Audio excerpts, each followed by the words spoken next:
Hello guys, welcome back to my channel sports world. আমরা আজকে IPL 2024-এর points টেবিলটি নিয়ে আলোচনা করব। তো ইতিমধ্যেই আইপিএলের 47টি ম্যাচ খেলা হয়ে গেছে। তো আজ ছিল কলকাতা নাইট রাইডার্স বনাম দিল্লি ক্যাপিটালসের মধ্যে ম্যাচ, যেখানে কলকাতা নাইট রাইডার্স 7 উইকেটে দিল্লি ক্যাপিটালসকে হারিয়েছে নিজের ঘরের মাঠে।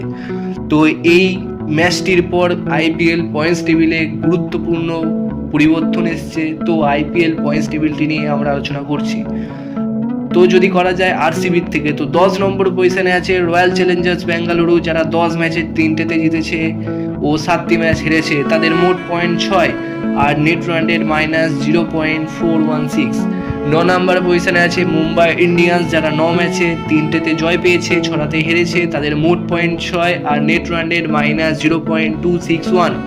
8 নম্বর পজিশনে আছে পাঞ্জাব কিংস, 9 ম্যাচে 3টেতে জয়, 6টাতে হার আর তাদের point 6, net run rate -0.187।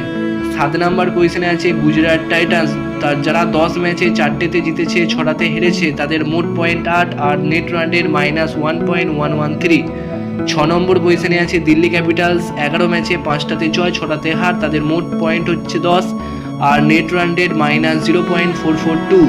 5 number পজিশনে আছে লখনৌ সুপার জায়েন্টস, 9 ম্যাচে 5টাতে জয়, 4টেতে হার। তাদের মোট পয়েন্ট হচ্ছে 10 আর নেট রান রেট +0.059। 4 নম্বর পজিশনে আছে সানরাইজার্স হায়দ্রাবাদ, 9 ম্যাচে 5টাতে জয়, 4টেতে হার, মোট পয়েন্ট 10 আর তাদের হচ্ছে নেট রান রেট +0.075। 3 নম্বর পজিশনে আছে চেন্নাই সুপার কিংস, 9 ম্যাচে 5টাতে জয়, 4টেতে হার, মোট point 10, net run rate +0.810। 2 number পজিশনে আছে কলকাতা নাইট রাইডার্স, 9 ম্যাচে 6টাতে জয় ও 3টেতে হার। তাদের মোট পয়েন্ট 12, নেট রান রেট +1.096। 1 নম্বর অর্থাৎ টেবিল টপার রাজস্থান রয়্যালস, 9 ম্যাচে 8টাতে জয় পেয়েছে, মাত্র 1টাতে হেরেছে। তো এই অবস্থায় তাদের পয়েন্ট হচ্ছে 16 আর নেট রান রেট +0.694।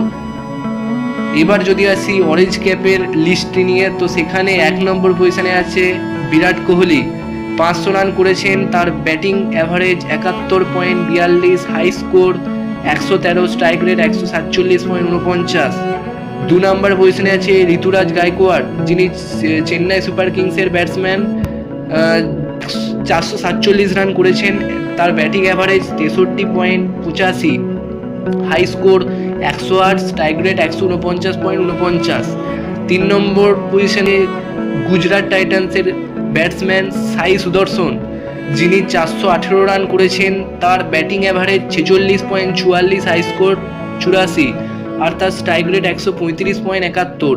4 নম্বর পজিশনে আছেন দিল্লি ক্যাপিটালসের ব্যাটসম্যান ঋষভ পন্থ, যিনি 398 রান করেছেন, ব্যাটিং অ্যাভারেজ 44.22, তার স্ট্রাইক রেট 158.57। 5 নম্বর পজিশনে আছে কলকাতা নাইট রাইডার্সের batsman opener batsman Phil Salt, যিনি 392 রান করেছেন। তার ব্যাটিং অ্যাভারেজ 49, তার স্ট্রাইক রেট 180.85। তো বর্তমানে অরেঞ্জ ক্যাপ বিরাট কোহলির দখলে, যিনি 10 ম্যাচে 500 রান করেছেন। এবার যদি আসি পার্পেল ক্যাপের লিস্ট নিয়ে, তো সেখানে 1 নম্বর পজিশনে আছে জসপ্রীত বুমরা, যিনি মুম্বাই ইন্ডিয়ান্সের হয়ে 9 ম্যাচে 14টি উইকেট নিয়েছেন। তার অ্যাভারেজ 17.07। 2 নম্বর পজিশনে আছে মুস্তাফিজুর রহমান, যিনি সিএসকের হয়ে 9 ম্যাচে 14টি উইকেট নিয়েছেন। তার অ্যাভারেজ 21.14।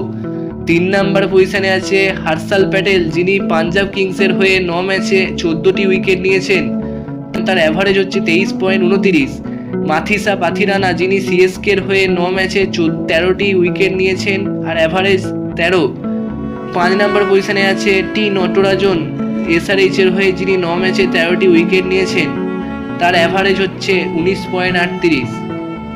তো বন্ধুরা, আশা করি ভিডিওটি আপনাদের ভালো লেগেছে। আর যদি ভালো লেগে থাকে তাহলে ভিডিওটিতে একটা লাইক দিয়ে যাবেন, বেশি করে শেয়ার করে দেবেন আর হ্যাঁ, সাবস্ক্রাইব করতে একদমই ভুলবেন না।